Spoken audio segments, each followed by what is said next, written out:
I also submitted for DC-20 the case of Rodrigo Roa Duterte. Okay. Sa kanya mga statements dun sa last rally. So we already submitted it for unlawful utterances at saka inciting to sedition. So nandun na rin sa docket ngayon at for case build up na rin yung reklamo natin kay former President Duterte. Specific statement po that he made. Yung gusto niya patayin ng 15 senador na gusto niya bombahin. So ayan, nakafile na sa DC-20 for case build up na ang kaso na yan.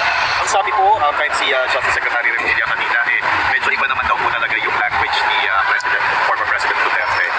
Alam niyo, bagong Pilipinas na eh. Hindi na pwede yung ganung mga statements na kinaumagahan, joke only na lang. Kaya nagkakagulong, ang gulo-gulo na nga ng pinagdaanan ng bansa natin in the past 6 years. Hanggang ngayon ba naman, dadalhin natin ang gulo na yan.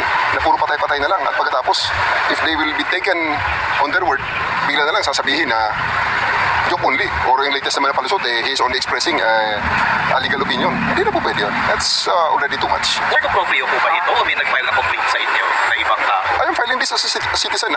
And you know, I'm a policeman. It's part of the PNP to make sure that we protect the citizenry from criminal activities like this. Maliit lang tingnan yan, pero it is being uttered by a former president.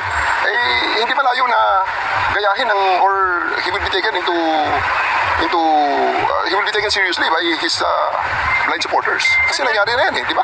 Sabi niya, pagpapatay ng mga, di ba? Pagpapatay ng mga adik, nangyari nga. Maraming nga nagpatayan na hindi na natin maintindihan kung saan ang galing. At sinasabi nila, mga vigilante nila ang mga palusot. But the fact remains na maraming namatay dahil he encouraged it during his term. Sir, clarify ko lang, ano po yung mangyayari sa susunod after the case build up? We'll be filing it for, pag natapos ang case build up, it will be filed for preliminary investigation. And formally, he will be given a copy of the complaint na inakyat so that he can have his counter affidavit on the case. Sir, clarify ko lang, you are filing as your person, not as CIDG? I am filing it as both as CIDG chief and as a Filipino, as a policeman. Because anybody can file that. So hindi ko naman hihintayin kung sino pa. Para anong nandito tayo sa PNP at nag-CIDG pa tayo, kung hindi natin paunahan na ibang mga kababayan natin na tahimik lang sa sidelines, pero talagang galit din naman, hindi naman accepted sa lahat ng tao ang kanyang ginawa. Sir, ano po ba? Kinasult niyo yung higher officer sa PNP before making this move? Well, I told my bosses that I'm filing the case. And, meron naman tayong lateral latitude para mag-decide on our own on this level. So, ginawa ko ang decision na ito. Sir, na-coordinate din ba ito kayo sa President Jesus Escudero? Kasi so far wala pa sa kanilang mga senador ang ilalabas ng cause of concern din regarding sa statement ng dating Pangulo. As of the moment, kasi talagang I did this as a patriotic Filipino na nandito tayo premier tayo ng law enforcement at kami ang nandito na dapat nagpapatupad ng batas at kitang-kita sa harap namin, sa harap nating lahat na ang batas ay nilalapastangan. So, we deem it necessary to file the case under the guidance of the Chief PNP. Would you suggest, sir, na yung mga senators who filed a complaint themselves, kasi sila rin naman yung directly will be endangered because of Depende na sa kanilang appreciation ang situation.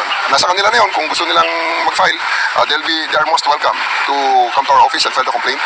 They can contact us, we can send investigators to get their statements and we can file the case. Wala po bang political pressure to given that the Vice President is in a similar situation with the filing of the NBI cases din? Alam nyo, hindi ito, this is beyond politics This is beyond politics. Huwag nyo isipin na ito ay politika at ako'y ginagawa to para kilingan ng politika. Wala kaming politika dyan. Ang nakalagay dun sa statement ay maliwanag na enumeration ng mga violation of laws na nakasulat sa ating mga batas. Hindi po pwedeng lapastanganin lang yun ng ganun-ganun na lang. Lalo na ng isang tao na palaging nasa limelight at palaging nagbibigay ng kung ano-anong mga assurances na at the end of the day, pag nangyari nga, ay bigla na lang iiwanan ang kanyang mga pinangakuan. Sir, for grade threats din po ba? Sa ngayon, ang sa amin is unlawful utterances. Nasa case build up ngayon yan, kung gustong dagdagan ng DOJ ang kanilang mga nakikitang mga kaso. May walang sedition, sir. Unlawful utterances. Meron kaming, may pinafinal ako, inciting to sedition. Kasi inciting to sedition naman talaga ang kanyang ginawa. So, inciting to sedition, unlawful utterances. Yes.